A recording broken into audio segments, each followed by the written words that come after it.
देश भर में पूर्व प्रधानमंत्री राजीव गांधी की 78वीं जयंती कल 20 अगस्त को मनाई गई। इस मौके पर कांग्रेस कार्यकर्ताओं ने पूर्व प्रधानमंत्री राजीव गांधी के तैल चित्र पर पुष्प अर्पित कर उन्हें श्रद्धांजलि अर्पित किया।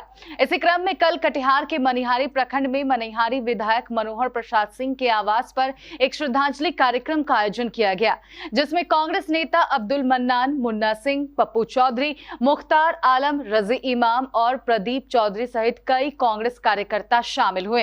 सभी ने पूर्व प्रधानमंत्री राजीव गांधी के तैल चित्र पर पुष्प अर्पित कर उन्हें श्रद्धांजलि दी। इस अवसर पर मनिहारी विधायक मनोहर प्रसाद सिंह ने प्रधानमंत्री के रूप में उनके कार्यकाल के दौरान देश की उपलब्धियों पर प्रकाश डाला। लाया गया और उन्होंने जिस ढंग से अपनी सेवा में जिस कर्मठता से, जिस खूबी से उन्होंने काम किया था और उनका जब श्रीमती इंदिरा गांधी जी का निधन हुआ और उनको गोलियों से भून दिया गया, तो उस दिन स्वर्गीय रहे थे, प्रणब मुखर्जी भी थे। लोगों ने निर्णय लिया कि उनको ही प्रधानमंत्री का निधन हो जाता था तो सबसे जो सीनियर होते थे उनको, और फिर विधिवत रूप से अपने नेता चुनकर वो उनको प्रधानमंत्री बनाया करते थे। लेकिन कभी कभी, जैसा कि आपको पता है, आज के दिन ही राजीव गांधी जी का जन्म 1944 में हुआ था।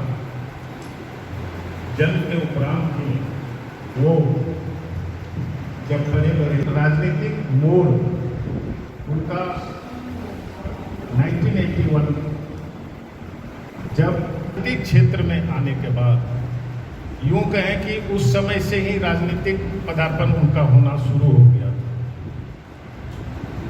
वो पेशे से पायलट थे, जो 1977 के लगभग में ही वो पायलट का काम ही कर रहे थे।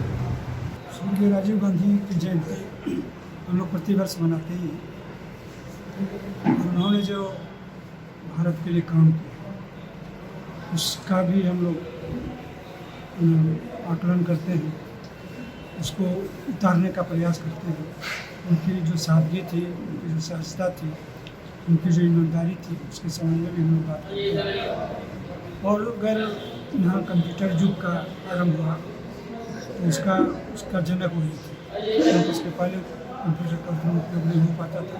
और आज जो डिजिटल सब चीज़ हो रहा है उसकी शुरुआत इन्होंने ही की। एक बार फिर मौका मिला है बिहार में सर, महागठबंधन को और कांग्रेस को, सर क्या किस तरह से चलेगा देश में? तो देखिए, तो जो नीति निर्धारित होती है वह उच्च स्तर पर नीति निर्धारित की जाती है, लेकिन हम लोगों की जो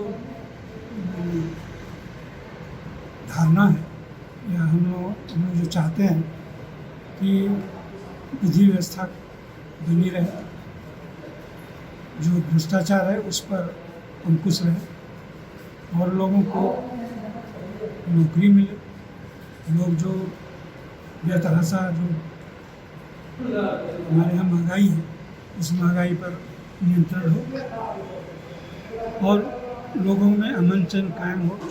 और जो लोग हल्ला मचा रहे हैं, जंगल राज आ गया, जंगल राज आ गया, उसको डटकर उसका मुकाबला करना चाहिए। और उस मुकाबले में जो अपराधियों के साथ निश्चित रूप से बहुत कठोरता से व्यवहार किया जाना चाहिए, ताकि लोगों को लगे कि नहीं प्रशासन बदला है तो कुछ निश्चित रूप से परिवर्तन है।